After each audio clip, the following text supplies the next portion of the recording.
I started. Don't do. Please don't do what Orlando Brown does with Oh, so microphones. no. Welcome to Cameos.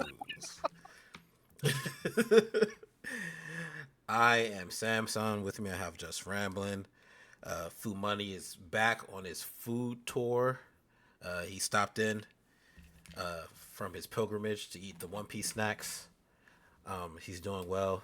O'Shaughnessy, what was O'Shaughnessy doing last week? Um, He was at the. he was outside that CEO's house, who apparently was completely innocent. We don't know the It's, full story. yeah, we don't know. She might be, but it's funnier if. Well, it's not funny. It's alleged assault, Yeah, sexual part of me want sexual like assault. part of me wants to believe everything that that everyone that dude lied about everything he claimed about her, but part of me believes it's also like a big PR campaign to try and clean her name because she's such a high ranking official Everything I for see is just coming straight from the New York Post. It's like, oh yeah, he wasn't really married. He his dad yeah. was alive. Like what? Okay. Yeah, this is one of the most powerful corporations on the planet. I'm pretty sure they got enough money to make a PR Yeah. campaign counteract the accusations. So the truth lies somewhere in the middle. So we'll wait to see what happens. I'll be honest, I don't care nothing about that. Sorry, Joshua Osmond. We're trying to figure out where O'Shaughnessy was. That's the only reason we're talking about this. O'Shaughnessy was outside of that house last week. This week, um, where's O'Shaughnessy today? What's our first story? Mm. Our first story involves a massive data center in Utah. All right, that's where O'Shaughnessy is. He's he's in Utah, uh, where the bars close at 8 p.m. So he's not very happy about that. He's running around in his furry outfit, trying to get some of that data center money. So You know what he's doing? He's doing uh, Mormon speed runs in his furry costume. Like just finding Mormon churches and just seeing how deep he can get into them, and that is not a euphemism, even though it yeah, probably should be, given what they get up to. But I love watching those videos. There was one where they had like a bunch of like I don't little know the people say little yeah. people. There you go. 'Cause I know the proper word for it. I'm like I was born in '89, so I'm Mm, struggling. yeah, we have the M word. And they just ran through us, and Like, they're wild. Stop doing that. how do you even stop that? Like, Lock the door. Like I don't understand why they won't just lock the door. that's because the kids are like bum rushing it. Like the Scientologists try to barricade it, but the kids are just like they're just such No, vast numbers no, but there's that no you lock can't on do that anything. door. The kids have broken through the locks. That's crazy. And that's the thing. It's like it's a business where people have to go out like what's it called, like proselytizing, where they go out and try to convert people. So they have to go out onto the street and like, hey, here's a pamphlet. Hey, here's a little brainwashing technology. Like there's little So stuff like that here and there. so when they like changing shifts, that's when they run in. Hmm. All right, that's Yeah. tough. And Yeah, I apparently got there's it. this one security guard who works there who apparently is like really thick, and everyone's excited to see her anytime she's like trying to stop the swarm of little people trying to stampede the facility. That's crazy. Yeah. Well, good luck to them. But yeah, so in Utah, they're building like this massive data center. Kevin O'Leary from Shark Tank fame and Marty Supreme. He's in Marty Supreme. Uh, I'm not saying that. That visual is gonna Shush. stick with me. Yeah. Like, But it's like Kevin O'Leary's like project. He's like touting like, oh, don't worry about it. It's gonna be great. Like it's gonna add 2,000 jobs to the community. The reason we're talking about it is because of just the increase in AI. But for me mhm. personally, I'm looking at this and it's supposed to use like what is it 9 gigawatts? That number sounds wrong. Hold on. That sounds like something Doc Brown would say in Back to the Future. Like that's Hold on, enough I gotta check. electricity to time travel, and they're just siphoning Yeah, that from local communities that you have to pay for, and not the actual data center. but all right. So the full capacity is expected to be 9 gigawatts. Uh, Hmm. but the issue is like Utah's annual average consumption is 4. Right. So this Hmm. this data center will use more energy than the entire state of Utah, and that's crazy. Also, it's going to use natural gas. Like you need dispatchable energy for that. Gas is dispatchable, so that'll increase like Utah's greenhouse emissions by 50%. That is Hmm. crazy. Like that's so ridiculous, right? I like it's not worth it so y'all can make cat videos. Like I just don't see the point. Like honestly, and it's gonna cost you people that live in Utah so much money because there's you don't have the infrastructure. Wow, they don't have the infrastructure for it. So you're building this huge data center, but you're not building the infrastructure to handle it. So Hmm. that cost has to come somewhere. Like they're gonna have to, they need money, and it's Yeah. gonna come from like just regular people that live in Utah. Because Kevin O'Leary's not paying it because he doesn't finance anything. So is No. that's tough. They need to protest. There have been a lot of data centers that were planned to go up in various communities, but people stepped out and went to speak with their like council leaders and local government officials and really made their voices known. And Mhm. as a result, a lot of these data centers had to back off. Yeah, So that did like not that's what work needs to this happen. time. No, that did not work this time. I wonder if it's because they, they like completely ignored them. I think did people come out and speak against it? Yes. And Really? they said, anywho, and fast tracked it. They said, nah, let's get it done. Yeah, see, that's It's I because was in gonna make it. Utah, everything was closed at 8, so people thought, all right, well, we're done. And then they did the vote at They 9. they strategically I was about to say they strategically posted the meetings at like 9:30. Like fuck, everybody's just sleeping at home. Yeah, exactly. But I mean, I'm not gonna say anything that would be too incriminating, but it's just I don't want bad things to happen, but people have limits. And if you keep pushing people, Yeah. dot dot dot. And sorry for context, we're not against AI here. The issue is like how you use it, and like it's Hmm. just a lot of the use is just arbitrary. No one really knows what they're using it for. They're just throwing things out and hoping something sticks. But it Yeah. costs so much to do, Mhm. and this data center is like just one of many. But this one is like it's ridiculous. It's like it's egregious. That's why I like shared it because I saw I was Yeah. like that's crazy. That's terrible. Like I say, I'm in That's support so of AI, crazy. like you said. It's just if they could find a way that isn't so taxing on the environment and is actually conducive to everyday life and doesn't result in the termination of so many Yeah. people's jobs. Like I like new technology. I think technology is awesome. I think it needs science should keep advancing. But this feels like very high cost for very minimal reward.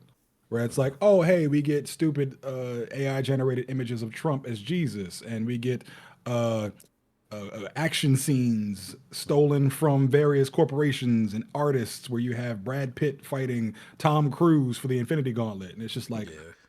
to make that you just evaporated a small pond. So like where's the real balance here? Like, I think as time goes on, based on how technology does advance and becomes either cheaper or more cost effective, there might be a time in the future where this is a lot more beneficial to us. But right now, it's just, Hmm. I don't see a net good overall. Yeah, it's this specific film is like all bad. Also, it's Yeah. like they're fast tracking it to ignore a bunch of like tests and like there's no like environmental compliance you have to follow because Hmm. there's no law against pollution. Yeah. So you can just file for a permit. Like it's like that's it's just that's messed up, man. This is Hmm. like this is like the type of like evil. This is like Fern Gully, live action Fern Gully. Is Yeah. it won't take place in the Australian rainforest. It's going to take place in Utah. This is They're sending all this natural gas. just a full blown deforestation of Salt Lake City. That's Yeah. So no, yeah. Go, Joshua. Awesome. Go ahead. Use your get your AI models for your D&D campaign. That makes sense. hmm. It makes it easier. What's good? I know what that is. I was about to say, You who's pause this? like I was like, hold on, you who's pause like that? the police entered the chat. Like, you good? It's like, hold on, You who's this got person? warrants? What's good?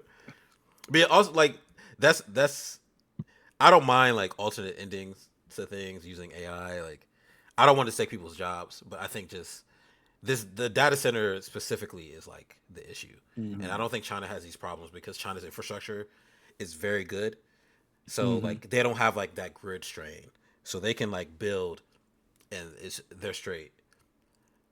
but they have like a different issue. Like their AI to them is just getting smart too fast. I think we talked about that before. Yeah. So yeah, it's crazy. If you want to read a terrifying article, look up AI 2027. And pretty much details everything you just said, where it's just an arms race of AI until eventually the AI becomes Basically, yeah. Ultron and starts singing gritty revisions of Pinocchio songs.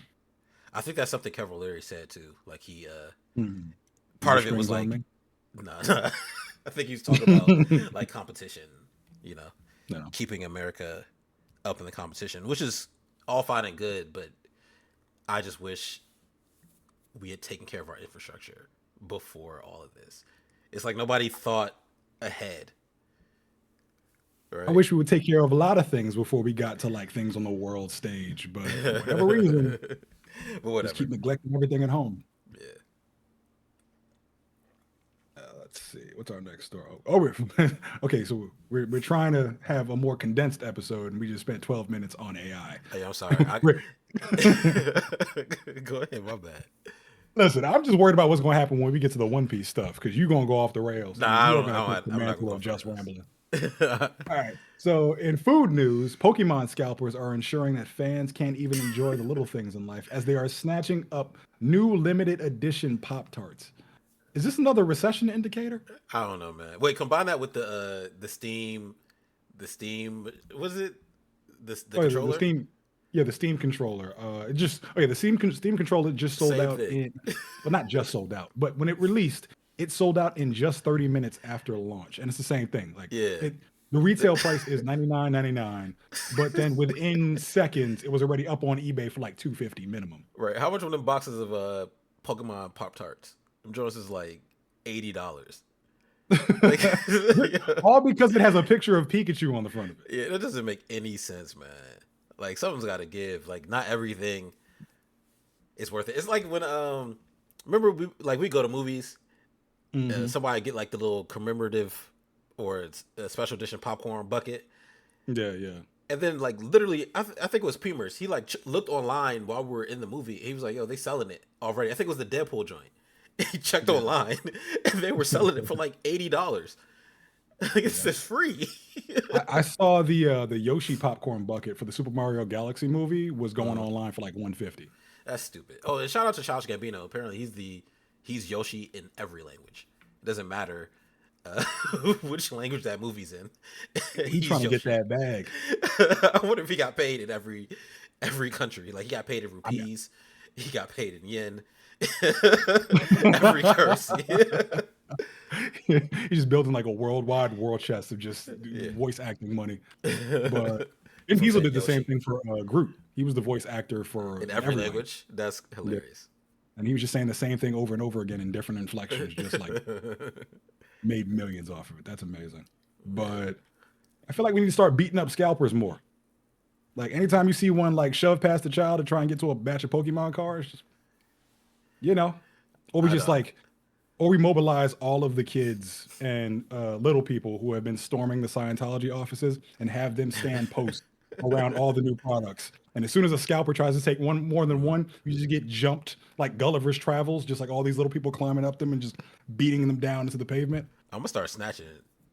If I see a scalper, like I saw a video, a scalper had a whole box of like Pokemon cards. He had gave one to some other dude, and they told, "Yeah, I shared Mhm. it." Nah, I would. I'm coming over. And give me that. You're not gonna stop me. What Speed say? Who gonna stop me? You're not gonna quote that one speed quote because that context. But I'm yeah, taking all the cards. Yeah. most of these scalpers are just out of shape losers who are trying to capitalize on people's prey on people's Yeah. nostalgia and desire to have any sort of joy in their lives. So it's just it's extremely predatory and wrong. And one of the happiest moments was when I was trying to get a PS5, which now in hindsight I realize I shouldn't have been fighting that hard because there weren't Mm-hmm. any games out when the PS5 first dropped. It was just like Mm-hmm. Spider-Man Miles Morales and Demon Souls, which is what got me into Demon Souls because there was nothing else to play. But Fred, um, what's the name? I saw there were scalpers who were like they would have drops on websites like Target and Walmart every day at like 3 p.m. And scalpers were coding Discord servers and all these other means to be able to like bypass all of the wait lines online in order to like, get a console and then just like dip out and like buy as many as possible and then resell them online. Well, eventually it got to a point where the Sony had produced more than the demand.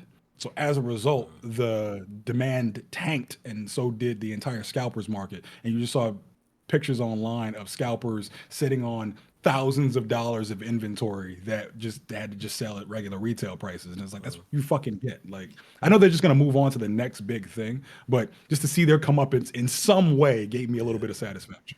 I remember they like during COVID they also did that with, like toilet tissue and like Bruh.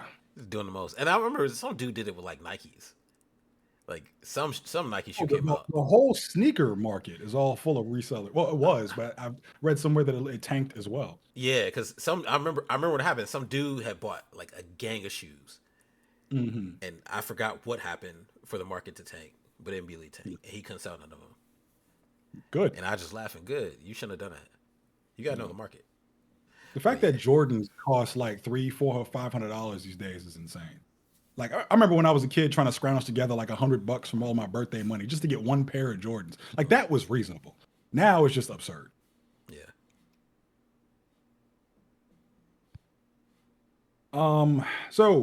For those who play Magic the Gathering or those who are just aware of it, there was a big controversy in the community where Dan Frazier of Wizards of the Coast, he's an artist who draws the cards, the images you see on the cards. And apparently he plagiarized one of the One Ring cards from a Lord of the Rings bundle, and the whole community had a full-blown meltdown over it because, like, Mm.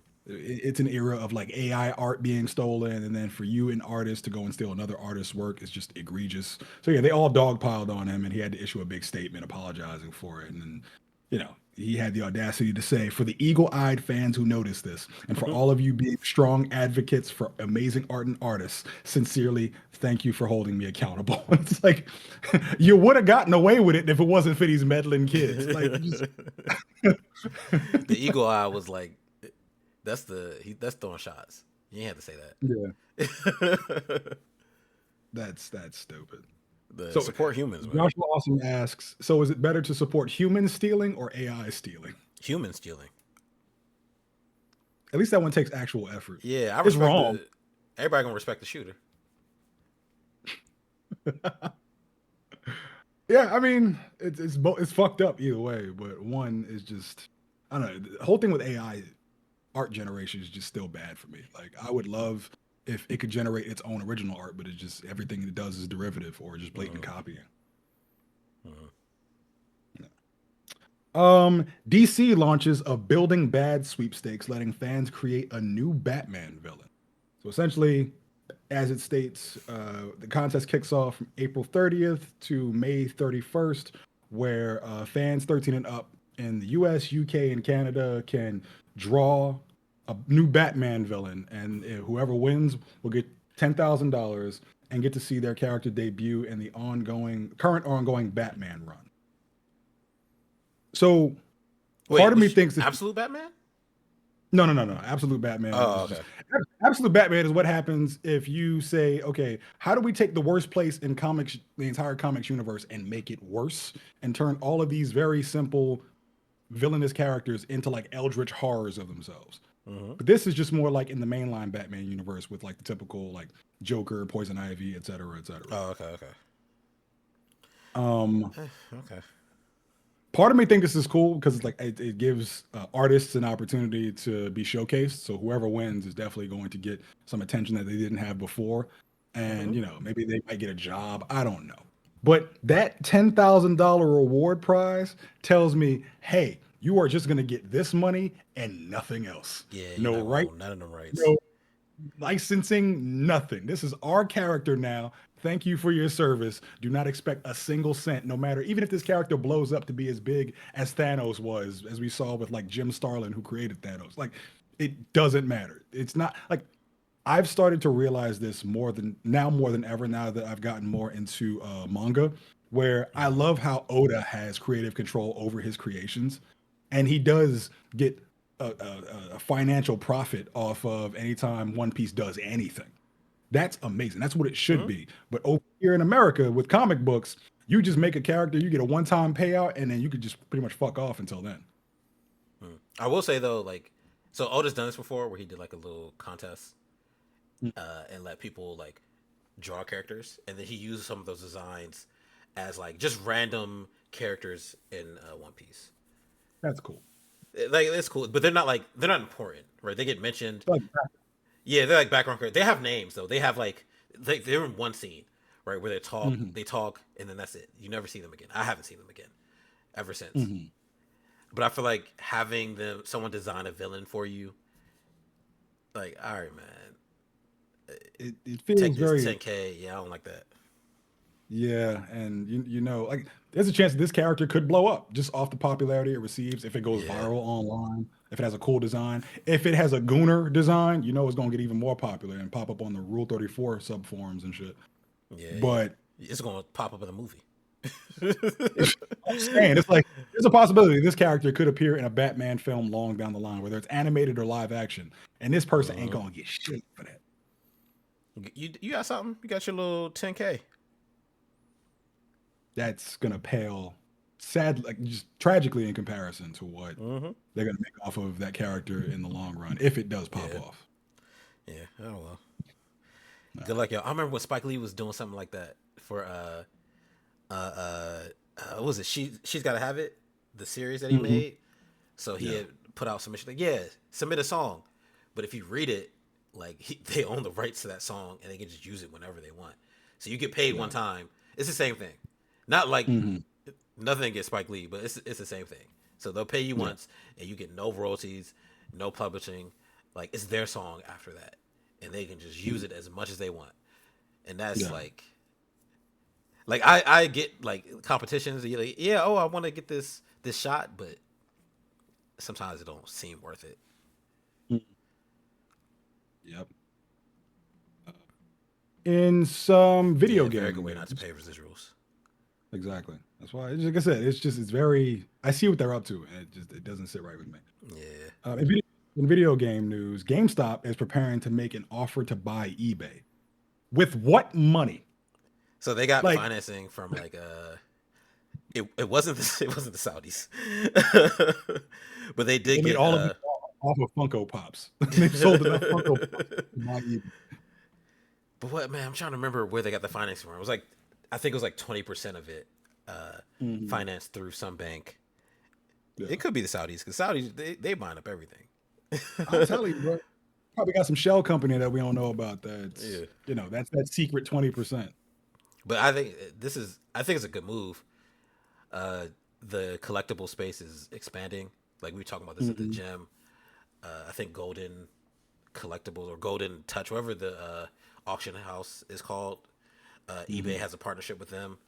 The TCG uh, reselling site is also owned by Hmm. eBay, Yeah. right? So, and I think a lot of people are now trading in their like graded cards to GameStop.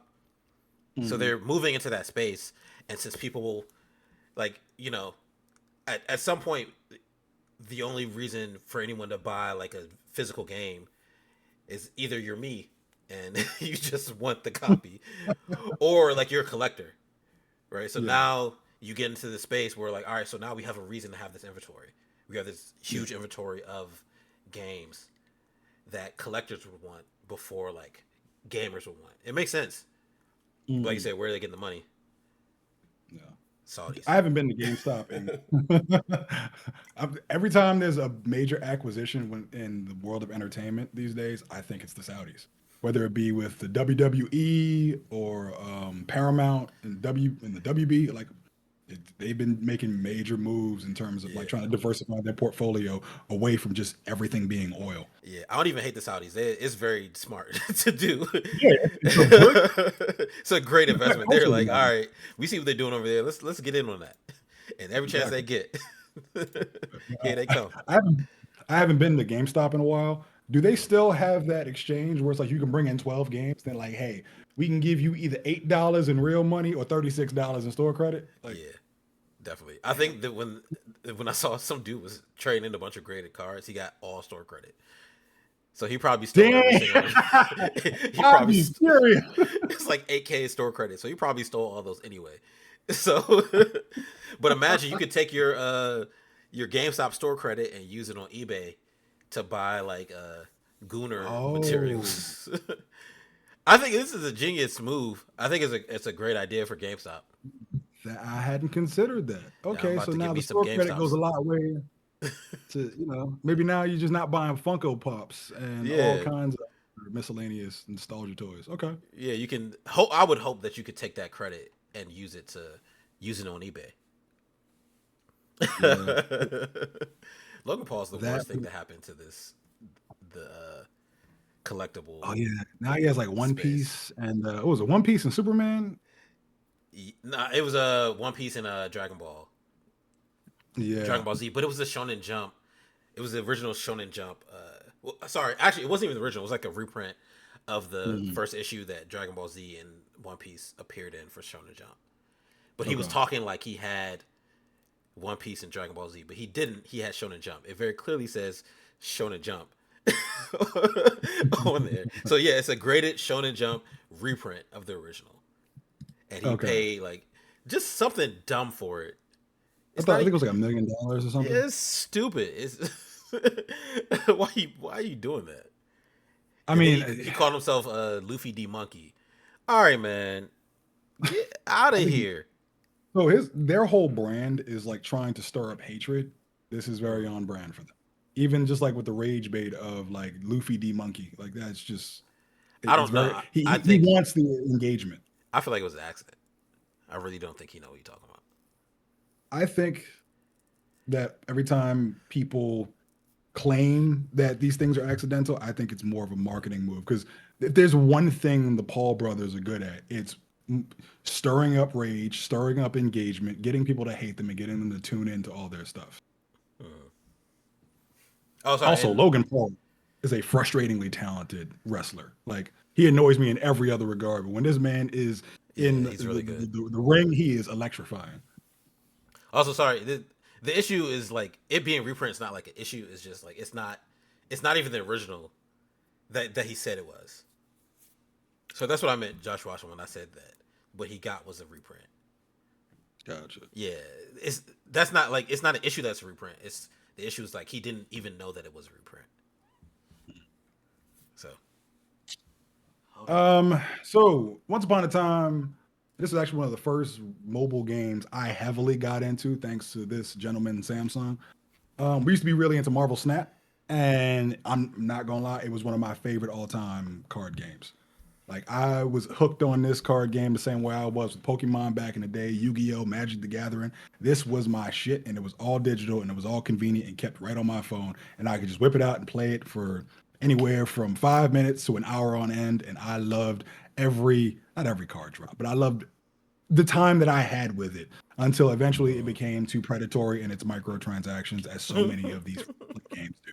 It's And egregious. They was charging like $500 for it something it is stupid. ridiculous. And it's like they had these crazy ass bundles that cost as much as like actual video games where it's like, "Oh, hey, Yeah, do you want a new Living Tribunal bundle? It's $70." And it's like, "Bro, I could just go buy a whole ass console game for that price." Well, yeah, you think I'm don't make paying no this much money sense. for a PDF and some fake currency? That's crazy. Yeah, Um, so not to say that I was responsible or Samsung here was responsible, but it's just a coincidence that the moment we left the game, everything just fell off ever since then. If you don't believe me, you can go check the Steam charts right now. It's just been tanking. And yes, you could probably say that, okay, this is a mobile game. So surely yeah. most of their users over there are over on that gaming platform. But based on what I've seen in the subreddit as of late, everybody's just been leaving. Like there's so many people who built their YouTube personalities off of Marvel Snap, like Cozy Snap and a few others.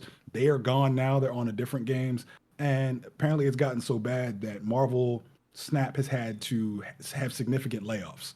So a lot of the PR staff who would engage with the user base in Discord has been dismissed. So many others are gone, and now everyone's concerned about the future of Marvel Snap because, you know, is this a matter of like the industry shifting, or is it just because yo shit is tanking? So naturally, the community is concerned, and I quite frankly don't think this game has much longer, especially because I also heard rumors that Second Dinner, which is the company who creates Marvel Snap, is working on a new game that's multi-platform, and it seems like they're just gathering as much money as they can from Marvel Snap and then just bouncing on to the next Yeah. project, which Ben Brode has done in the past because Ben Brode was also the face for Hearthstone. Mm. For those who don't, I don't know Hearthstone very well. I just know it was a pretty popular card game that suffered from the exact same issues that Marvel Snap now does. Yes. I don't play Hearthstone anymore. It's too expensive to play. I stopped. Oh, Joshua, also, I'm glad you're still playing, but yeah. Yep. Goodbye, Marvel Snap. Good riddance.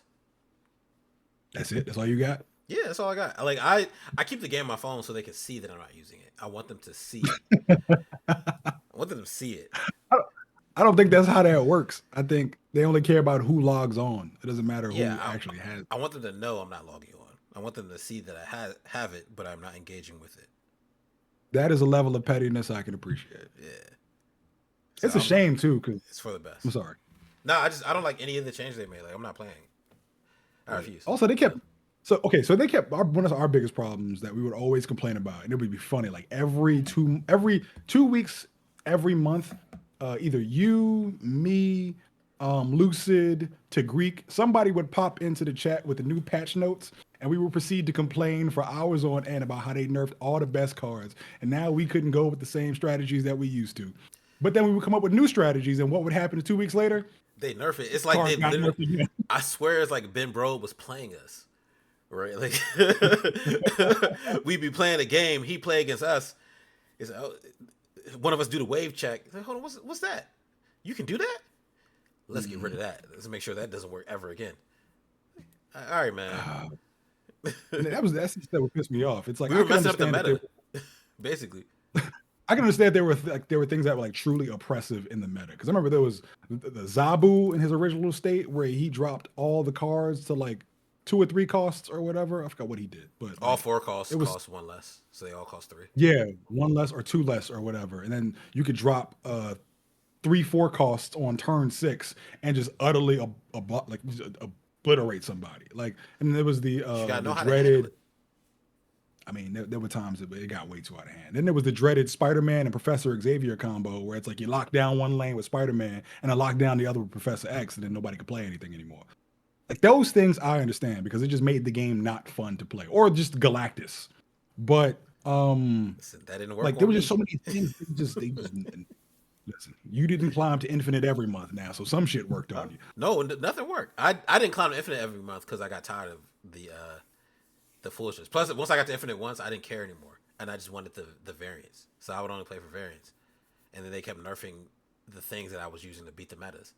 Literally Yeah. everything that I just had decks designed just to just to beat whatever people were using it. And they're like, all right, yeah, let's Yeah. change these cards. I ain't like that. Yeah, and yeah, I was the same as Joshua Awesome. Like the first time I ever got to Infinite, it was off of a Dracula discard deck. Oh, okay. Love that deck. I think I got there Uh, with my probably my whip track joint, She-Hulk, oh yeah, I remember that. She-Hulk and the And wave then you check. had that, and then your Brooklyn Zoo deck. I love that deck. That deck is amazing. They couldn't do nothing. And then I figured out like, oh, so if you play Mystique, Mystique will copy. Uh, I could make Mystique copy Cosmo, so I play Cosmo, Hmm. and then I play Mystique in the other lane, and then what's the cat? What's that cat called? The Um, cat you uh, can't play anything higher than 4 costs or anything that's 4 costs or Captain higher. Marvel's cat. I forget her. Yeah, The one with Goose. the tentacle goose. There we go. Yeah, I'll play Goose somewhere, or I'd have Mystique copy the Goose. I was Uh, I was a menace, and then Wave Check, a bunch of Doctor Dooms everywhere. Oh man, I good hate. times. Good. Yeah, I hate the complainers, the Ben Bros that were just getting beat by us and complaining. Some of them were valid, but a lot of them were just bitching. It's just like, oh, I don't Yeah. like this because I keep losing to it. Come up with a new strategy. Damn, Shout out to the homie Hitagi who hated Shang-Chi with a passion. bruh. I'm He like, you hates need Shang-Chi. Shang-Chi. You know, like they nerfed Shang-Chi. What did they do? They said, oh, now only he can, before he would destroy all of the 10 costs in your lane. Now he only Yeah. destroys one 10 One. cost. And I'm just like, First of all, they had changed it. They changed it twice. They like changed it to it was like 10 costs and then it was like 9 costs. Or no, it was like attack. First it was like 10 attack, then it was like 9. Then it went back to 10 or mhm. something like that, and then it went to not just one. It's like, all right, man, get this whole thing out of here. I don't care if that game gets sunset, and I'm Yeah. not And playing the then there next was one they make. I refuse.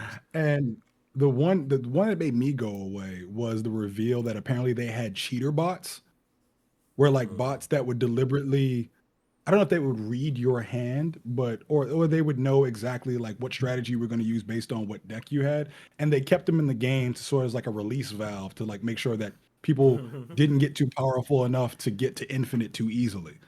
And then that was a big thing, and I was just like, it just took all the fun away from me. Like I understand there Mm. were bots, like the game needed bots to have a certain amount of players for the human players to play, which was fine. But then like cheater bots, that just took away all the integrity of the game for me, and I just every time I lost from then on, I felt like it was a cheater bot. It just didn't feel like actual defeat, and it was just in my head, and I'm just like, I'm done with this. I can't do it anymore. And then the Shang-Chi nerf ruined it for me as well because everyone just started spamming these big ass brick characters with high numbers. I just got tired of it. Mm. We'll see what this game looks like in a year. Jason Schreier has published a new GTA 6 article. Um, According to reports, the expectations for this game are so high, it's terrifying. The creative teams are being given unlimited financial resources to deliver perfection. Sony has a marketing deal with Rockstar, but it's not the reason why the game won't launch on PC day one. Rockstar has historically gone to console first to serve the core consumer. Um, Development costs have gone significantly up, and AI's influence is notwithstanding, as they haven't seen costs decline yet.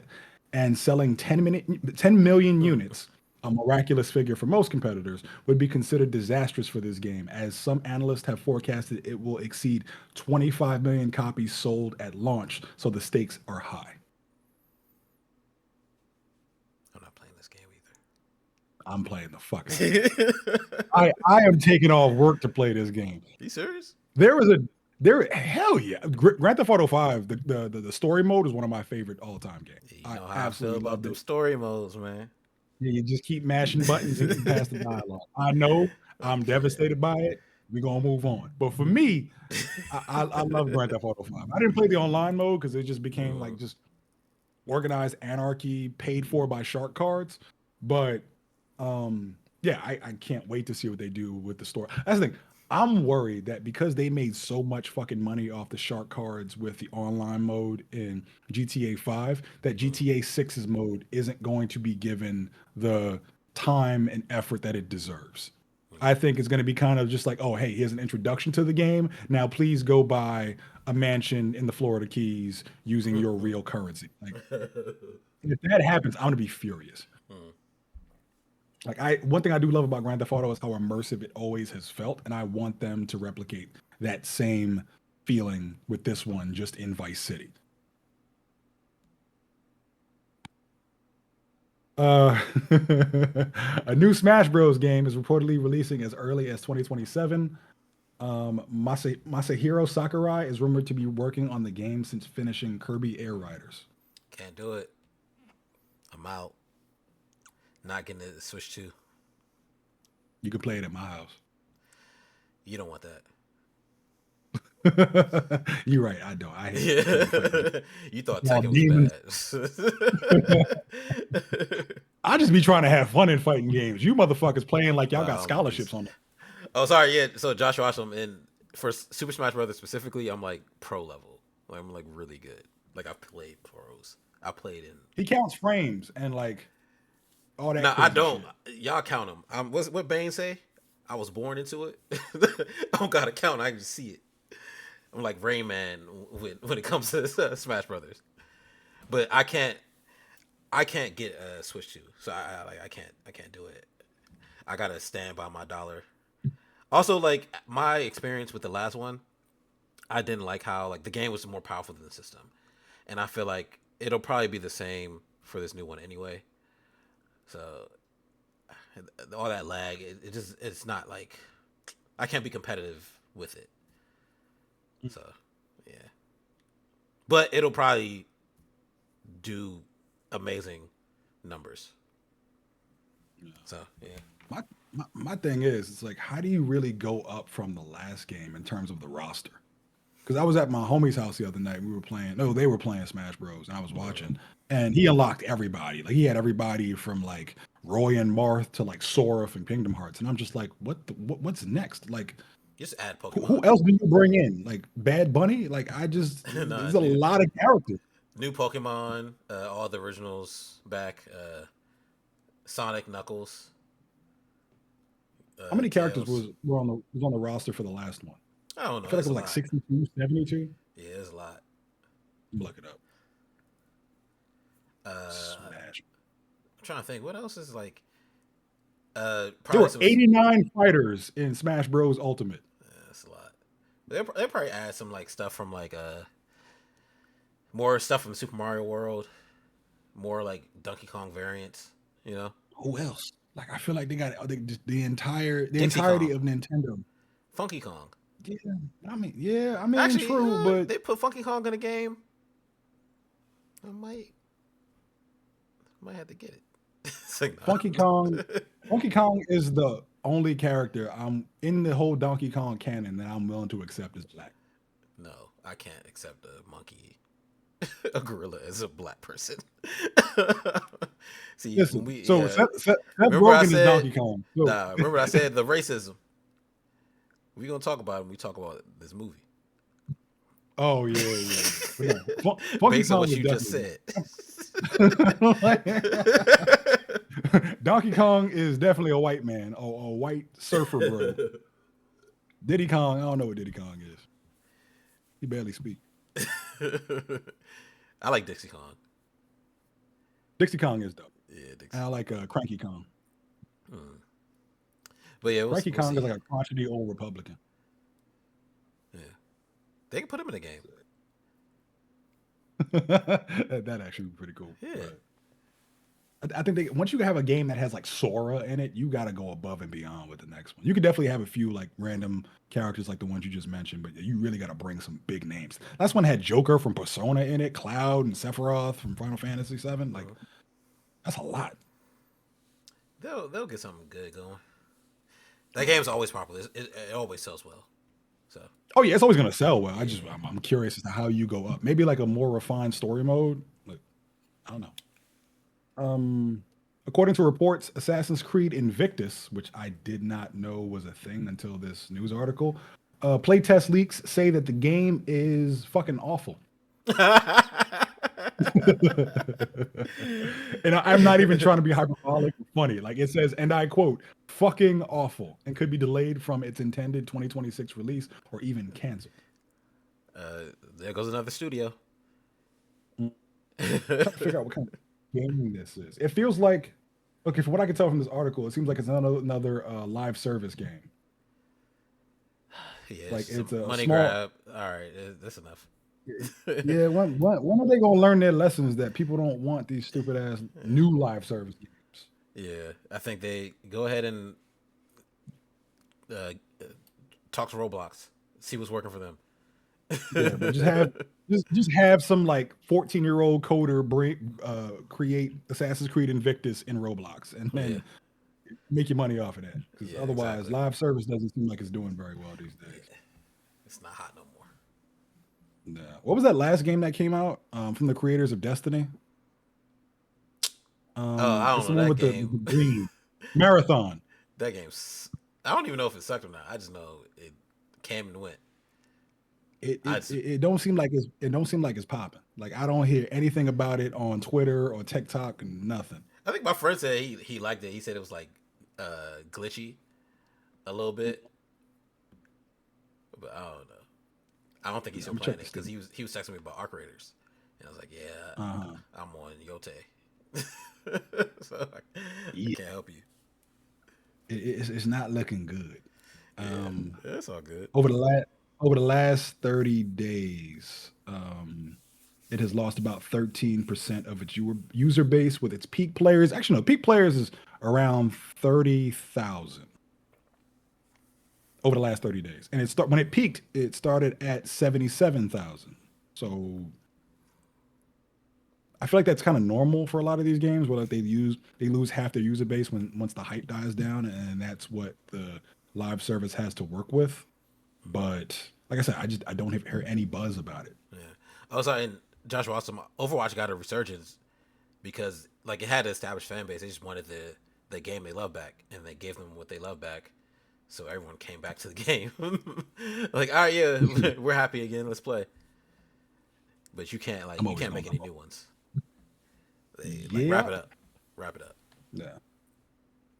So on May 3rd, 2 days ago, IGN reported that Mind's Eye has begun staging its comeback, seemingly hopeful for a Cyberpunk 2077 level redemption story. And then today, it was revealed that the company that created Mind's Eye, which was supposed to be like a Cyberpunk Grand Theft Auto game that Hmm. bombed terribly, the company that created that laid off 170 members of its 250 member team. So if they have a comeback in mind, they are going to have to do it with significantly less people than when they dropped this bullshit. I wish them luck. Yeah, good luck. Like I said, it's a lot of studios shutting down, man. Yeah. For an industry that just made how much they make last year. We talked about this. It doesn't matter because Roblox made most of the money. So Mhm. Roblox 40% of the entire gaming corporation's revenue. Like that's insane. yeah, it's ridiculous. Hey, go ahead, wrap it up, man. Do something else. Sorry, y'all. Roblox is just gonna be everything. It's just gonna be its own console. Or Yeah. you can buy like a Roblox box. Hmm. A Roblox. It's the Roblox. The Bear had a surprise today. There's a new episode with John Bernthal, and it dropped on Hulu. Yeah, it's like the prequel. I'm gonna check it out. Like I literally found this out. It was like 3 o'clock. I was like, oh, oh, now I got something else to watch, so I'll check it out. Uh, in news that I very much support, the Mm. Academy has banned AI from ever winning an Oscar. Only roles, and I quote, demonstrably performed by humans with their consent can be nominated for acting Oscars. Screenplays, quote, must be human authored, quote, to qualify for a nomination. That's good, and I'm glad they like put it like the caveat because I remember what was Mhm. that movie where I forgot his name. I don't know why I can't remember his name, but I remember in the movie he was like speaking some other language, and they like use AI on his lips or like Mm. some of his words because his inflections were off. But it Yeah. doesn't affect his performance. It's just for like the viewer. Um, Hmm. and I feel like he should still be able to get his Oscar despite that use of the AI. Like I get Yeah, it. I agree. I remember we talked about this when it happened. Like I, I get it, and I think Hmm. that's like. So I think that's a good way to say like, all right, yeah, you can use AI. We're not against you using AI, but you can't like 100% AI anything. So that movie that's 100% AI that cost like 250 million with like Pete Davidson and all these people in it. There's no Oscar anything for it. Good. Like Yeah, art should not be infringed upon with AI, and those who do should not be allowed to be celebrated with an Oscar in that way. yeah. To your point about the using AI to dub over the voice where his inflection was off. Sorry, and My it's only question with not even the whole voice. It was like specific parts. Mhm. And I gotta go find the. It was like a great movie too, like a couple years ago. But go ahead. My bad. So my question with that is, I don't know exactly how artists are paid for their work in the acting field when it comes to like voice acting and dubs and stuff like that. So is it a scenario where before AI, he recorded his voice lines. And then if they found this error, they would then have to pay him to bring him back into the studio to perform again. And I asked that because in the event that AI made it easy to just like use his voice that was already in the system to just fix the dub and send it to post, does AI strip him of an opportunity to get paid in Nah, not addition for his work? nah, not Okay. in this case. I remember when it Okay. happened. It's like he's still because he's still spoken the language. He just his accent was like weird. So certain words they like just corrected. Yeah. And I don't think like he doesn't have to come back and redo it. I don't think you can redo it. You can't redo this take and get your accent to match this area you're supposed to be from. Not Yeah. without like some more training. So instead they Hmm. like opted for AI. I wish I could remember the movie. God. And I wish I could remember the Yeah. dude name. He like tall and lanky. He's a very famous actor. It's really bothering me. Or whatever. You said tall and lanky. Yeah, and it was like a I think he played like some Russian Jewish person. You know what Is I'm it talking the about? guy Russian Jewish person? He like Um, he kissed somebody on the mouth on the red carpet, and everybody was like, "Why'd you do that?" But they were cool with each other. It I was like don't know. somebody's wife. He kissed on the mouth, but it was like a callback to when she had kissed him on the mouth years ago. So that's why he did it. Not See, ringing a I bell. remember all this, but I can't remember his name. I was about to say like you pretty much know everything except this man's actual His identification. identity and the name of the movie. But no, I always ask these questions because like I think AI is cool when it allows artists to better their own craft or like remove the tedium that might exist in a way that they can focus on the work as opposed to just like the long arduous process of like clone stamping something out of a background in a photograph or stuff like that. I'm mostly worried that like in the event of like something like a reshoot, where before artists had to be paid to be brought back into the reshoot, now because Mhm. of AI, they don't have that opportunity to be paid for the reshoot because AI just takes care of whatever revisions need to be made. I think if it's like if it's small things, I get why they just Mhm. let's just use AI. It's not worth it to have to reshoot this entire scene to get like Yeah. this one little minuscule thing that might not like a layman wouldn't even notice, but we notice as Mhm. like the creators. Yeah. And I'm I just think like they should concerned about. still be able to get their Oscar even if Yeah, they yeah. did No, I something agree. bad. Yeah. I completely agree that he deserves an Oscar in the event that he's like the movie is good enough to qualify for I'm pretty one. sure he got an I'm Oscar just worried. like yeah. Congrats to him. But I'm just mostly worried about the insidious creep of like, oh, we don't have to pay for the reshoot. Oh, we don't have to pay for this. We don't have to pay for Mhm. that. We have AI for this and that. And it's just like slowly but surely that snowball rolls down the hill until it's an avalanche of a bunch of unemployed, unpaid workers. Yeah. Netflix is officially planning its first ever wide theatrical release for a movie. Greta Gerwig's Narnia will be shown in theaters globally, including IMAX, exclusively for 45 days, in Oh, theaters on February 12th. it's not the first. It's the first wide release. I don't. Knives Out was in theaters. Yeah, but it was like in theaters for like a weekend. They just wanted you to see it enough to go and maybe subscribe to Netflix. That's all they really cared All about in the right. beginning. But I guess so. Greta Gerwig has been pushing for this theatrical release since she signed on for Narnia, and she's a big name now thanks to like Barbie and everything, and a few other Yeah. films she made before. So I'm glad she won this battle because movies should be seen in theaters and not just dumped onto streaming services. Narnia is just a story of Jesus. That's true. So is Superman, but it's a very common theme. Yeah. I love Barbie, so I'm definitely going to check out Narnia. I never saw the original films. Yeah, I ain't either. I was going on that. Yeah. Meryl Streep claims that Marvelizing, quote unquote, movies has made them so very boring. And what she means by that is she feels like everything is too binary. There are no more shades of gray characters and personalities.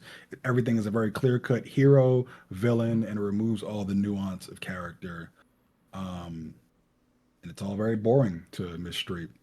I think Your thoughts? she's a little hater. just a little bit. But I'm still gonna see Devil Wears Prada.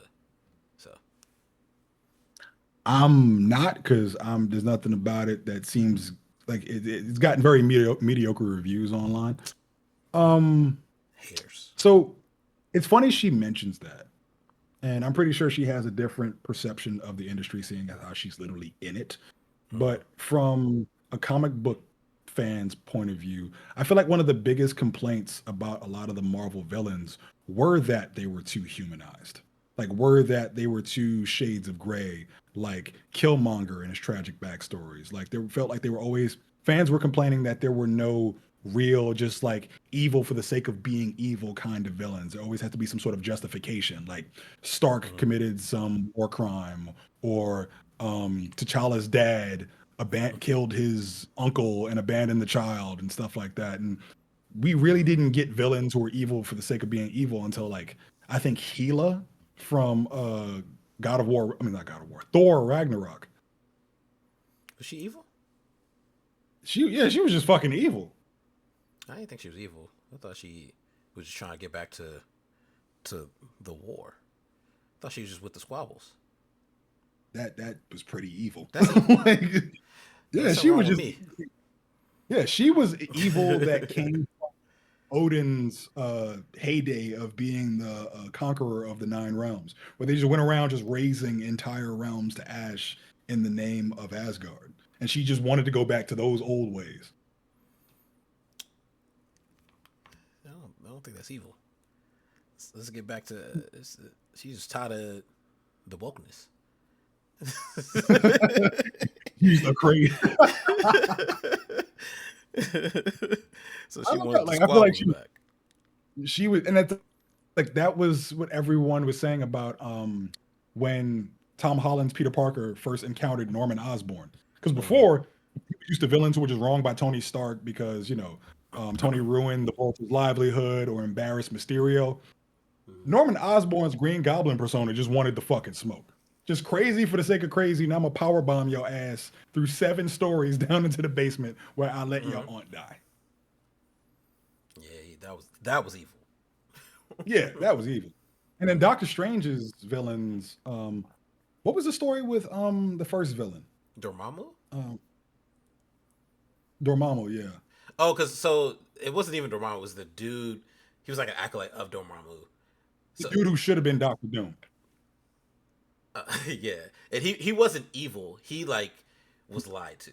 He thought Dormammu was going to do one thing, but Dormammu actually just Mhm. wants to. He just wants the Earth. So Yeah, yeah. And I know Norman wasn't evil himself, but Green Goblin absolutely yeah, was Green fucking Goblin is evil. definitely evil. Yeah, Green Goblin just wants to kill shit. Yeah, that boy. Um, It's a wild boy. but then like if you look at all the other villains, they all have like all more shades of gray kind of characters. Where it's like Hmm. Thanos wasn't just evil; he wanted to stop overpopulation. That's why he'd half the universe. Wanda and Doctor Strange Multiverse of Madness was just like a mother dealing with grief, trying to find her killed Yeah, children. she needed therapy, and instead All she of was them need like, therapy, "I even have the heroes. powers, so I'm finna go get my kids for somewhere else." Like, oh, you got chill. Yeah, and that's why I'm like, Okay. I feel like I don't know what Meryl Streep sees from her side of the industry, but I Mhm. when I look at the Marvel Universe characters, to Josh Osmond's point, one, yes, they did kill them off way too early. You could should have saved a bunch of them to make either like the Dark Avengers or Masters of Evil. That's what I'm waiting for. Like someone to just keep saving up these villains to give us an Avengers level story with bad guys. And it seemed like Mhm. the Amazing Spider-Man universe was trying to do that with the Sinister Six, but never got to it because those movies were trash. But yeah, I think it's just another example of people blaming Marvel for things that Marvel isn't responsible for. Marvel's Yeah, responsible for a whole bunch of other shit that I could spend a whole yeah, other hour ranting about. but not But that. this isn't. Just make better movies. Like really, just give people a reason to come out to the theaters, and I promise all this Marvel shit won't be a issue for you. Mhm. All right, with this next story, I'm gonna need you to promise me you're gonna keep it to less than 2 minutes. How come you got to? I don't have nothing else to say about it. Just go ahead. I'm gonna just. Because of double standards, but I'm gonna need you to keep it to It's two fine. minutes. All right, no, I'll see. I'll do it. So the One Piece, the Wit Studios remake is coming out. It's actually coming out next year. It's coming out February what 2nd or 22nd. Yeah, 2027. Yeah. So next year we'll get the Wit Studio One Piece remake. What they're doing is it's like 7 episodes, 42 minutes each episode. That first season will go up to when the crew gets Sanji. And they're actually not doing the entire anime. They're doing everything that was in the 4:3 aspect ratio. So it's like, I think someone online said it was like up to Skypiea. I think is where that 4:3 aspect ratio ends.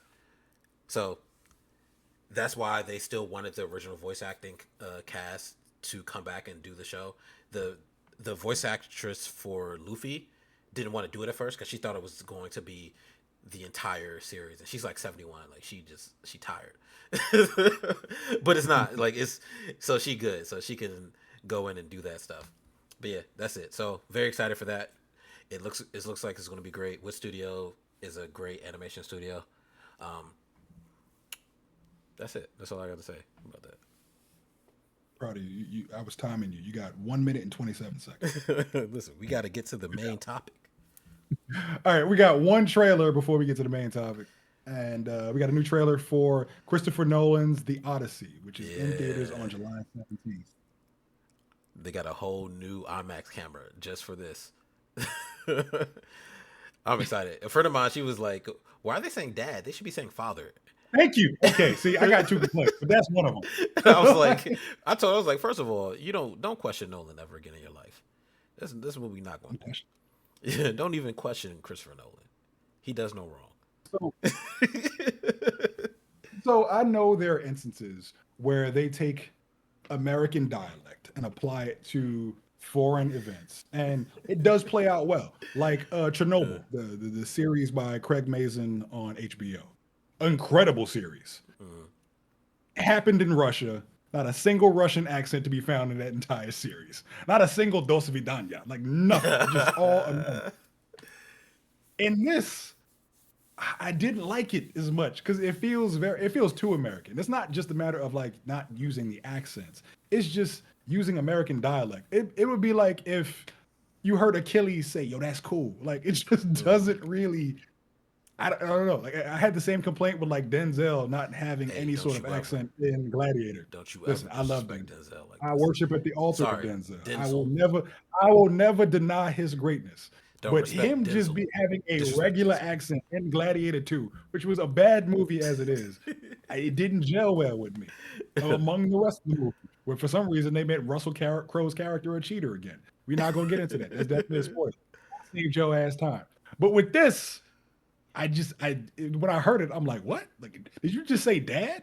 Let's go? Like, father? Like, let us They gonna adjourn. AI that. Just some sort of they gonna see the response online and be like, oh shit. We gotta run this over through like a ye old filter or something. Yeah.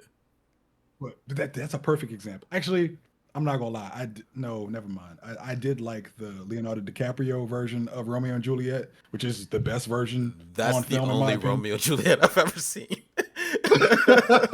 but they do use the original Shakespearean dialect, which makes it so cool. I don't know. I don't mind all that stuff. I think it's just gonna be a good movie. I'm so excited for it. I'm still gonna go see it in IMAX. Uh, so Yeah, yeah, I'm so excited. I have a second. I have a second complaint. It looks kind of bland. Oh, I don't think that. I Like, don't think that. I think most of it was I, filmed out at sea, or a lot of it was filmed out at sea. I'm still yeah, interested. I don't think it looks bland. Maybe like color wise, is that what you mean? Like it's not vibrant. yeah, like it's not a yeah. So there are scenes like the scene where the with the Trojan horse that Yeah. looks great because it's filmed at night and it looks incredible and like the shadows and the lights and the gravitas, it looks all there. And then there's another scene with where you see the brief glimpse of the Cyclops that also looks great. But when you step out into the daytime scenes, it just looks very I don't know like it's not very it doesn't jump out at you like it just I feel like maybe and I it's not. guess Maybe it's not supposed to. It's just supposed to look real. that's fair. That's fair. Yeah. I could be nitpicking. I'm not putting that beside myself. But I just expected a bit more from the Odyssey because imagining when I read the Odyssey and when I heard Epic the Odyssey musical. It just seemed a lot more vibrant and fantastical, and it seems like Hmm. they're going for a much more realistic take here. So it's an example of me having expectations and having to reconcile with that it's not what I'm going to get. I mean, I still think it's going to be an incredible movie, probably one of Christopher Nolan's best. He's Christopher Nolan, but I don't know. I wanted a bit more, so we'll see what happens. Yeah, we'll see what happens. Damn, what month does it come out? July 17th. All right, so July 17th. We'll see what happens. Most theaters are sold out for it anyway. Besides IMAX, true IMAX theaters, you can't pre-order those. So when they come out, Mhm. y'all go get them tickets, man. Yeah, I'm we're gonna go probably get going to see mine. it at the Korean Factory. Nah, no, no, no. We going to the real joint. But the IMAX? Yeah, remember I told you? It's not far. Don't dox us. I, I'm not. I never will. I'm way too paranoid. uh, But oh no, nah, I we did not see the new Evil Dead trailer. no, we did not. Yeah, I'm gonna check that out after this episode, and we'll talk about it next week. yeah.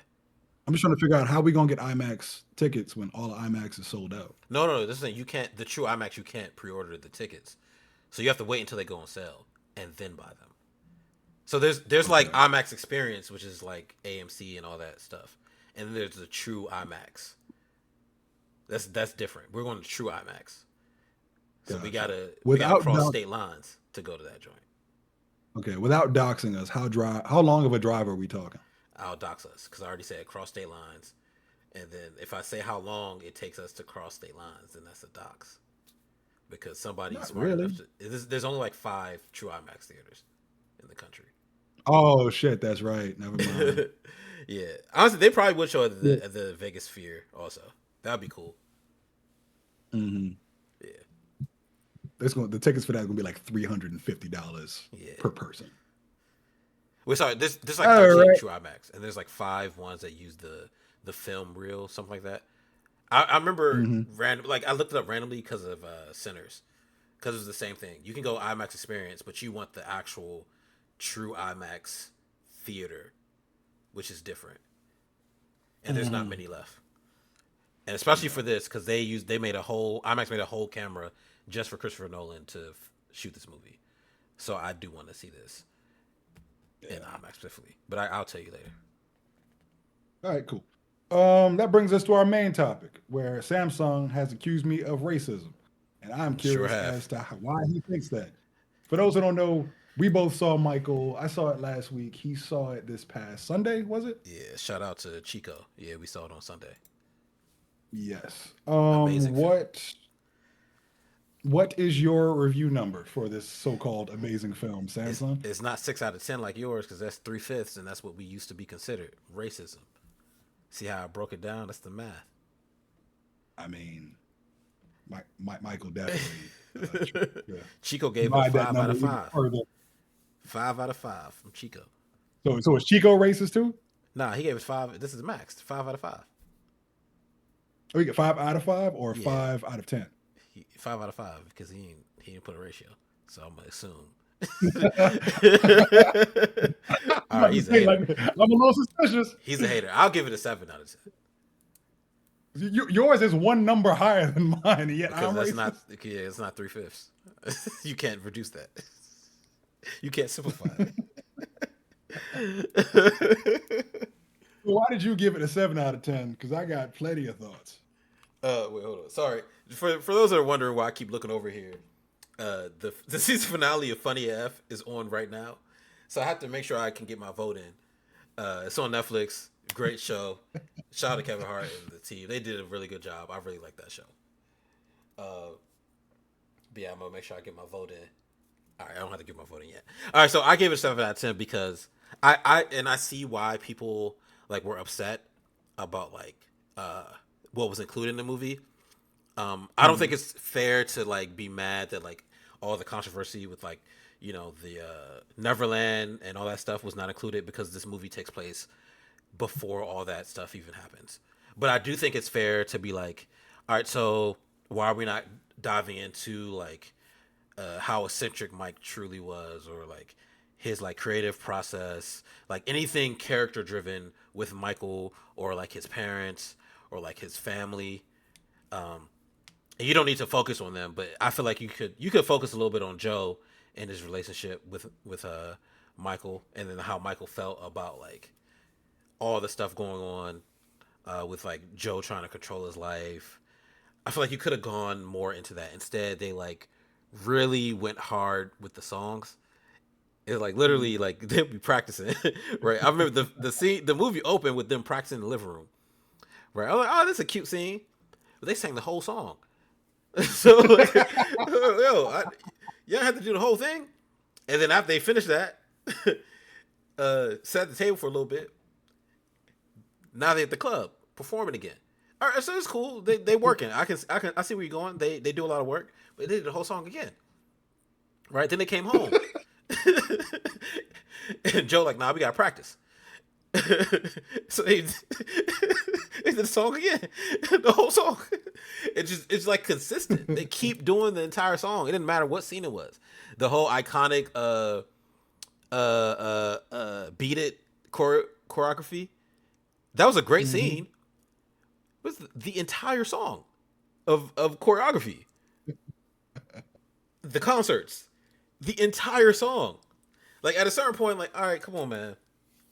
I would have rather seen the giraffe. And like Mike just playing, hanging out with Bubbles and his giraffe, just trying to be a normal person, hanging out with his friends. I needed more of that, but instead we just got a lot of music. And no, I don't. For the Queen biopic, I think you got more of a Freddie More Mercury, right? dialogue. Is it Yeah, Freddie Freddie Mercury? Mercury. I don't know why like that was guessing this, but you got a lot more Mm. dialogue. You still got to see how they did their creative process, but you got so much more of like Freddie Mercury's story. And I feel like for Michael, we could have got so much more of his story up into the Bad album, with like his relationship with it. But you could have got his he now that he said it, I see the thrag. Don't stop me now. But you could have got so much more of his relationship with his bodyguard, which like his like one true like true friend, like he really cared about him, or like his relationship with Quincy Jones. We could have got Prince bullying him because that would have been funny. Um, Mhm. I think the lawyers are like, I think they control the estate, so the lawyers was in it. They kind of paint themselves in a good light, but we could at least got more of that, right? And more of a I think there's like a scene where like he's watching TV, he sees like gang violence, and then like, okay, and then he immediately goes to the studio, and then whole song. We could have got more. Just give me more of this, right? And parts of it, I get why they don't talk more about like his relationship with his brothers and how it actually was. That's because his brothers are executive producers on the film, and if you want to use their rights, they're Mhm. not going to let you say but so much. Even like the way they characterize the relationship between and this is something you said, between his mom and his dad, their relationship. Mhm. Like they don't like really portray it how it actually was, based on interviews that we've seen from the family talk about that relationship. But you can't do it. It's whatever the family wants you to do is what you want to do. And I feel like it suffered from that, so they had to just, yeah, we just want to do songs. So it's like a concert. It's literally like going to a concert, which is cool. That's why I gave it a 7, because it's really good Mhm. music. So that whole movie, I was in there, hey PYT, tap my foot, just grooving. But I hope that the Yeah. next one, uh, like I think his family's like out of the picture for the next film. It should be more just Michael. And if that's the case, hopefully we can get like a true look into like just how he was as a person, and not just be like a soundtrack, but maybe like show like how he went to expand his sound, right? So how he went to go work with Rodney Jerkins, how he went to go work with R. Kelly, right? Marsha Damn. Ambrosia, you know. all these people that I mean, R. Kelly wrote a couple songs. You know what I mean? Mhm. Teddy Riley, right? The whole New Jack Swing era, like Michael's era of like music. The whole yeah, right. He had Van Halen record guitar for him. He had like his whole Super Bowl performance, right? Just going into the stuff that all how all that came about, and like not just the performance of it though. And sorry, my last thing, Yeah. because I've been rapping. I will say like acting wise, absolutely fantastic. Coleman Domingo, that's Joe Jackson. Look just like him, talk just like him. This is perfect. Jafar Jackson, Didn't close his mouth the whole at movie. all. Jafar Jackson was amazing. He's a great Michael. Uh, Even like Dion Cole as like Don Don King. Cornelius, or Don King, not Don Cornelius. My bad. I was watching Soul Train earlier, but him as Don King, that was amazing. The only performance I didn't like was Latoya. Because I don't know why Latoya just kept popping up. Latoya literally, anytime Latoya could be in a scene, her character's just there. Like, yo, where Janet at? I don't need to see Latoya this much. And I guess because Latoya was the only daughter in the film, she just she's just everywhere. Yeah. So that's it. So 7 out of 10. I gave it a six because to the last point you made, I think Jafar Jackson's depiction of Michael Jackson is perhaps one of the greatest biopic performances we've ever seen, on par with like Jamie Foxx as Ray, Angela Bassett as Tina Turner. I'll give it to Like, Angela Bassett. I can't give it. Ray is ridiculous. I can't. I'll I give it mean, to Angela Bassett. I'm saying these are all sitting in like first class for me. Like Oh, Ray okay, is at okay, the front of first, okay, okay, but okay. like when it comes to like the top performances that I've seen, where like the actor ceases to be the actor and becomes the actual person that they're acting as. Like that's what this is. Hmm. Like after a while, Jafar Jackson becomes Michael Jackson, and it is like one for one from like the moves to the voice to the mannerisms, even like the little shiver Michael Jackson would do during his dances. Like everything is perfectly emulated. Will Smith as Ali is another fantastic. But Yeah, that was really good. with Coleman Domingo as Joe Jackson. That, like I said before, that brother did not close his mouth the entire film, just Hmm. wheezing and angry the whole time, and it was incredible. Like he was a fantastic Joe, and that's it. That is literally the only actors and characters in this film that matter because everyone else is just in the background for the many songs that we like to hear from Michael Jackson. I've grown up loving Michael Jackson's music. I've followed his career since I was a kid, his ups, his downs, trials and tribulations. The unfortunate thing for me with this film was I wanted a character study. I've known that Michael Jackson is an incredible performer, probably the greatest performer of all time. I've known that he makes amazing music. I have heard it on my own Spotify playlist. I heard it when my mom would wake me up at 5 a.m. listening to PYT while she cleaned the house. I did not need to revisit all of that again in the way that it was presented in this film. This is literally if you went to like Michael Jackson's greatest hits on YouTube and just played autoplay and let it go through the playlist, that's what this film is. Like the first 20 minutes is just pure music. And then you get a moment of dialogue, like Samsung said, where they come home from the club performance. Coleman Domingo whoops little Jafar Jackson's ass. I Now, ain't want he to wasn't spoil played that. by Jafar. There's nothing to spoil in this movie because there's nothing about it that we didn't know already. Wait, Like, hold on. Before you finish, it's why he take his at least take his jacket off before he started whipping? You can't feel nothing. nah, this man he just went off on pure rage. And that's the thing. It's like there were so many, like I get they didn't want to really delve into like the horrors of what Joe Jackson put his kids through, but Joe Jackson would oil his kids up and whip them with the belt. That's the kind of man Joe Jackson was in order to beat these kids into their Mm. greatness.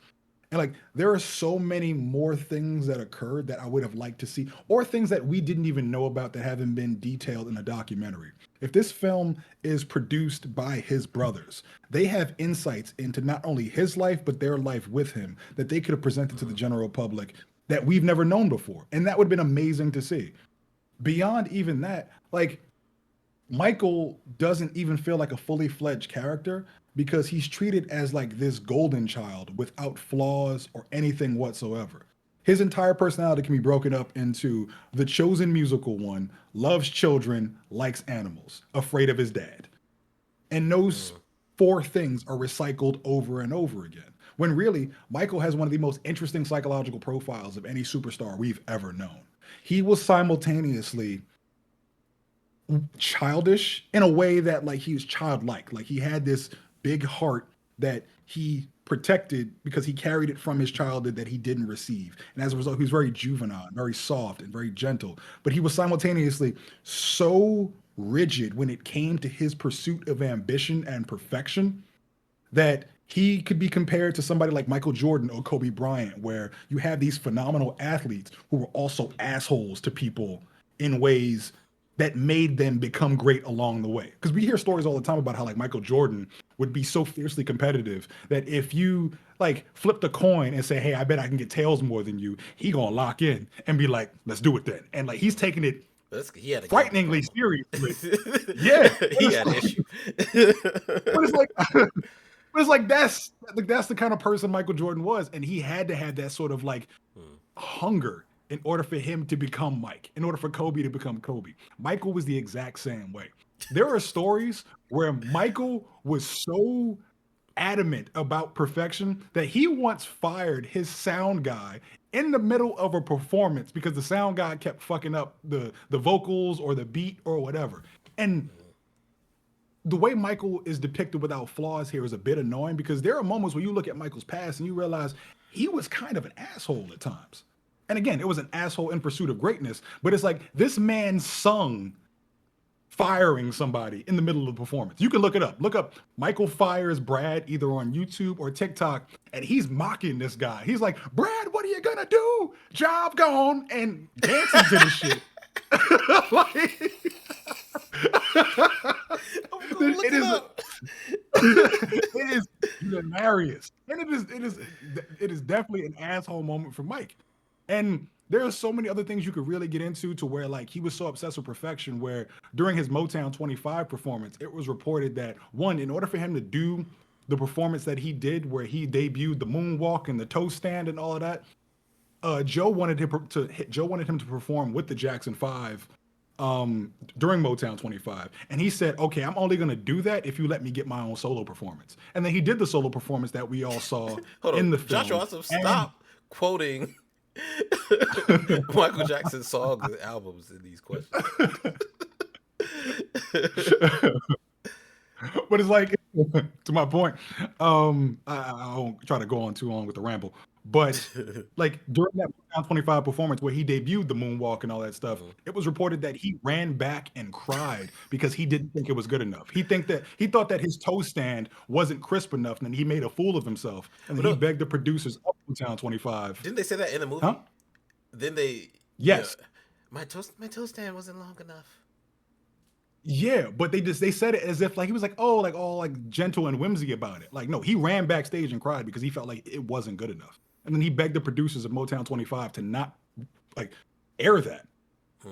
And then there was the whole thing with like Marvin Gaye believing that, he got outshined by this young kid. And then there were so many moments where it speak to about like Michael kind of being an asshole from time to time. Like him and Jermaine had beef because a lot of people don't realize that like Jermaine was the first one to go solo, and it wasn't depicted like that in the Michael movie. It made it seem like Michael was the first one to be like, "I'm going off on my own," No, when no, no, Jermaine was kind they of like say an it though. heartthrob.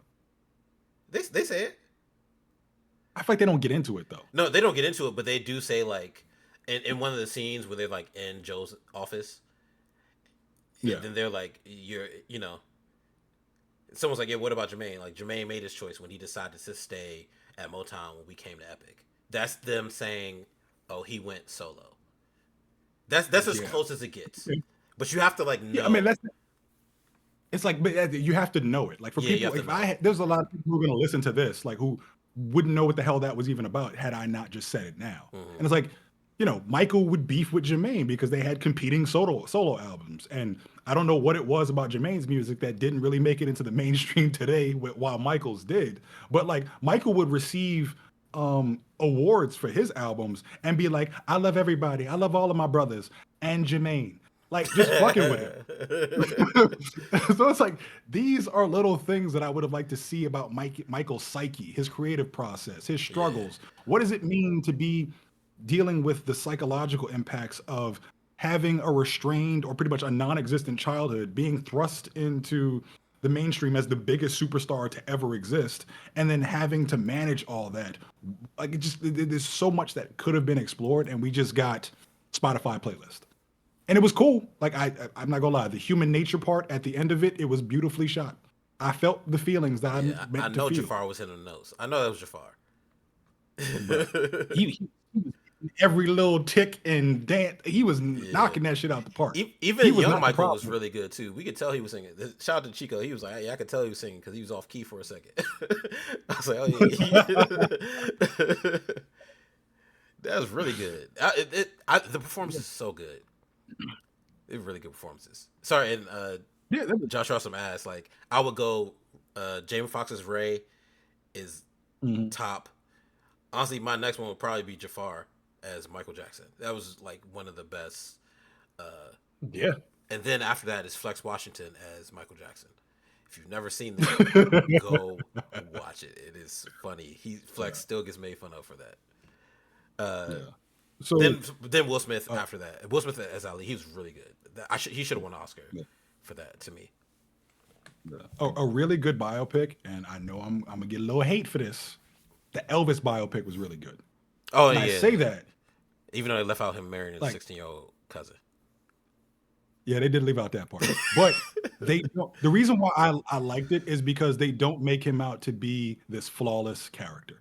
Like they could have very easily made him seem to be just like the king of Graceland who was just destined to do all this the same way Michael Mm-hmm. did. But no, they explore all of the influences that he stole from black culture growing up in gospel. They explore his infidelity, where he was cheating on Lisa every night in Las Vegas with a new shorty he could pick up after every performance, and of course they go into his drug addiction at the end of his life, where it's a very sad ending. Like there Mm-hmm. is nothing glamorous about his life towards the end. They even have prosthetics on Austin Butler, who plays Elvis, to the point where Mm-hmm. he's all bloated and run down and all drugged up, and he just dies. Like, and it's sad. So I'm not saying that you really need to go into like the true horrors of everything Michael has been through, but don't depict him as this flawless character because his flaws were what made him great.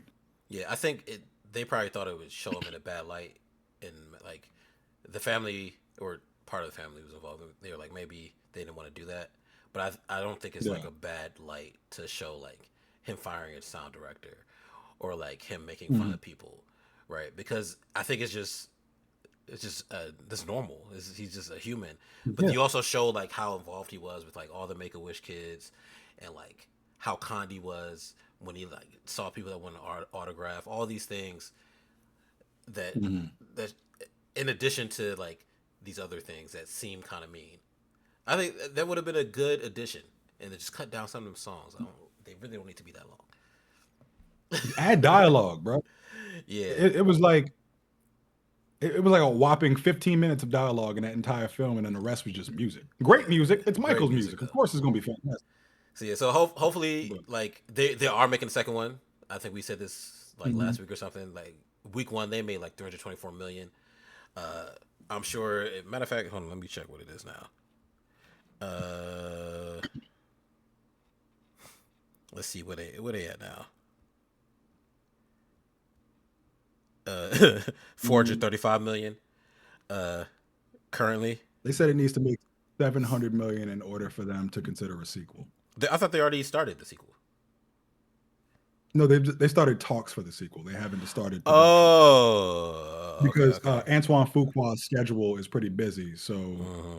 they're still trying to hammer out all the details, and that is pending the final box office amount. Okay, well they're on their way. Yeah, Yeah. they're definitely on their way. I don't even. That's just domestic, right? That's not even. I'll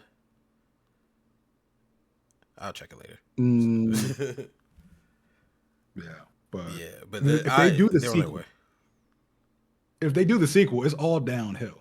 Like this movie detailed Michael's rise, So for those who don't know, it takes place between Michael's childhood up until 1987, where he Mm-hmm. does his London performance for the Bad album.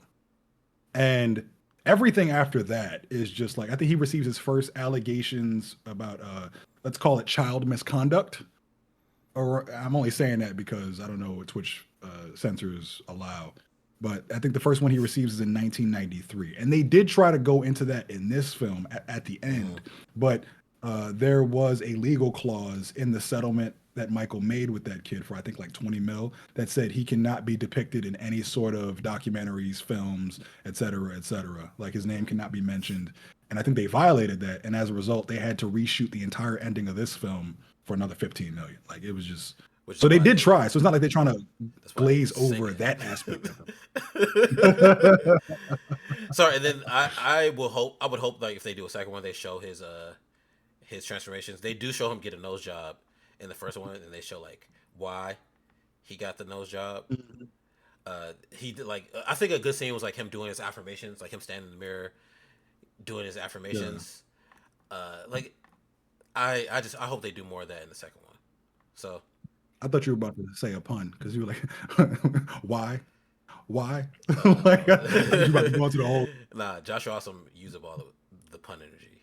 I Yeah. can't. But, All right, like, so it's not going.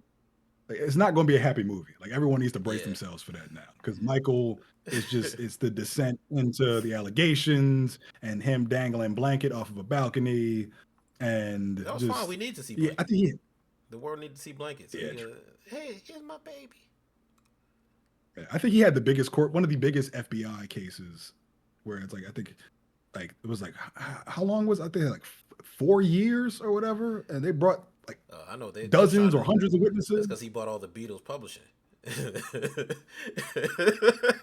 said, "Nah, you got Yeah, too much power right now." I'm with that conspiracy theory. I mean, Man, but I hope yeah. last thing because I really want them to do like I listen to a lot of demos because I don't like I'm a big music person. Y'all don't Mhm. know me, but I love music, so I'll listen to like Mhm. demos of songs. Like one of my favorite demos is like Marsha Mhm. Ambrosia singing Butterfly because she wrote the song, so she did a demo for it, gave it Mhm. to Michael, and I remember her telling a story about how Michael had it. He was like, "Hey, how should I sing it?" And then his version is so much better than hers, and I love her version. But that just is a testament Mhm. to like his talent and like hearing like demos of like PYT and other songs that he's done. I really hope if we're gonna do like songs, I do hope to see more of that. In addition to the more character driven stuff. So So, two things. One, where was Diana Ross in all of this? they they cut a lot of that out. This is what the actress was talking about. They had to. You don't want to paint Diana. She kind of groomed him, so you don't want to paint Diana Ross in that light. That's There why was they no kinda. She allegedly, but allegedly. come on now. Secondly, so like I said, I gave the film a 6. Do you know what my dream film would be? And I thought about this after I saw Michael. Remember Saturday Night, the Saturday Night Live movie, Yeah. where they had like, Sorry, I'm about to what vote. was it, By a the few way, but I'm hours? listening though. Go I ahead. got you. Remember how the premise of that was? It was the hours leading up to the first ever episode of Saturday Night Live with all the original cast, like Dan Aykroyd, Garrett Morris, et cetera, right? And you got to Mm-hmm. see all of the behind the scenes of everything they had to do just to make this miraculous thing happen and then become part of American history, Yeah. American comedy history. Yeah. I would like that same concept applied to the We Are the World performance where you get all of these incredible names like Lionel Richie, Stevie Wonder, Paul Simon, Kenny Rogers, Michael Jackson, all of them. Show us the behind the scenes in that biopic sense of what it took to make that all come together. Because you got all these competing egos, So all these different calibers of talent. if they could get the rights That to would be all like those the people, Avenger. Yeah, that would be like the Avengers of biopics. matter of fact, Prince, Prince was outside and he just left. Yes. And I love we Prince, could man. see Prince is funny. all Yeah. We could see all of the messiness that unfolded. We could see all the talent that was on display, all of the off-key notes, all the I need the battles that they had to do to get Michael everything right. singing their notes for him. Like just looking at Cindy Lauper. So That's what I mean. and then trying to help them get the joint. Bro, That would be good. the way he was just swaying back and forth, and then when she hit that note, he just froze. Froze looked Looked at at him him and then sang it. like, oh no. Like, You got to like it would probably cost a lot. You got to get every estate, every like person to agree to be depicted and yeah. like agree to a reasonable price to be depicted. Hmm. But yeah, That just that I would be want good. that'd be an amazing movie. Yeah. But aside from our headcanon fantasies and what we would like to happen, what are you watching now? So watching Funny AF, which is what I was like trying to vote on while we were doing this. Love that show. Check it out on Yeah. Netflix. This was the season finale today. It's Tuesday right now. Uh, who will be young Jim Carrey in Living Color biopic?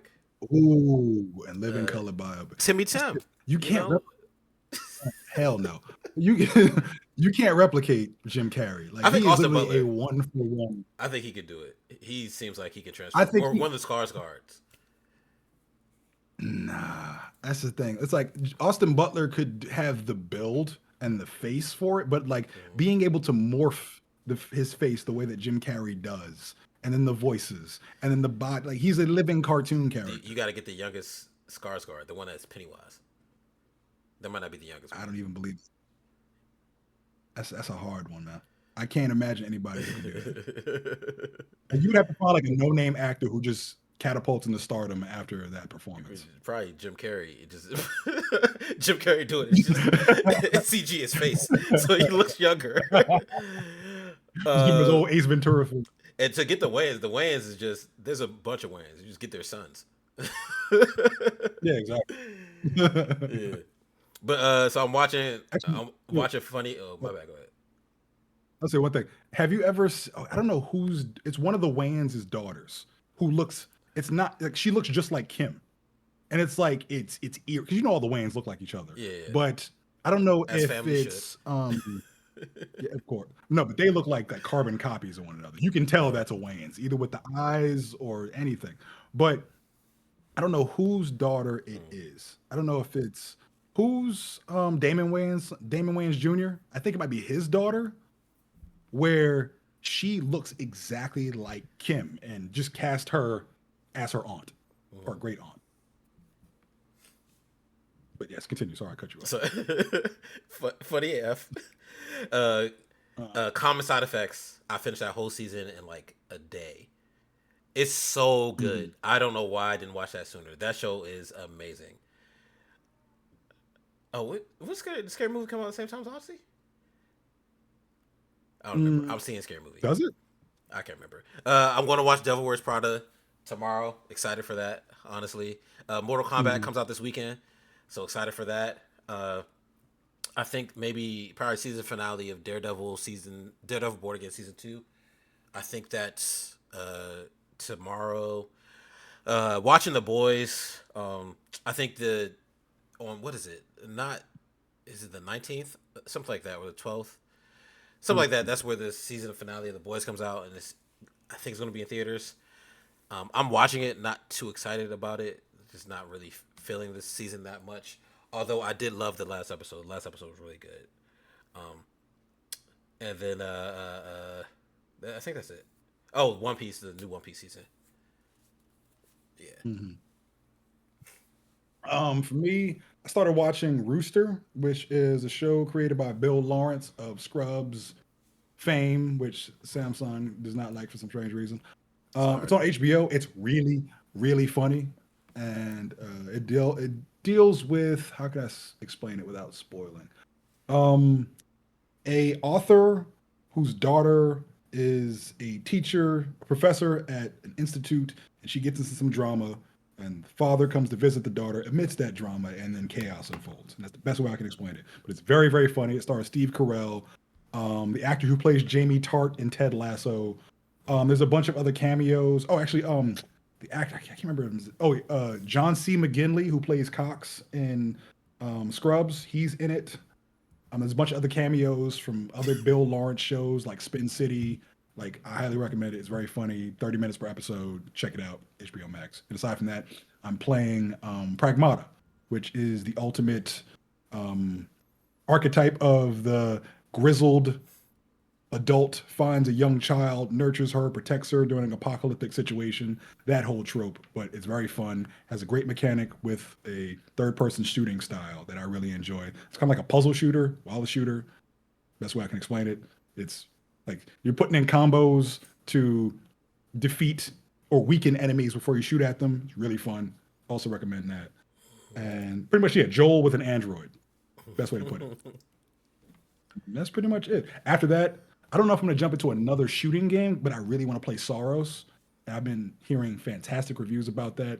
If you played, what was Returnal? If you played Returnal and like that, this is pretty much Returnal with a really talented actor by the name of Rahul Kohli, who was my number one choice for Reed Richards in the MCU, but he didn't got it. Instead, we got Pedro Pascal. I'm done now. All right, well, y'all check out all these things, especially Mortal Kombat this weekend.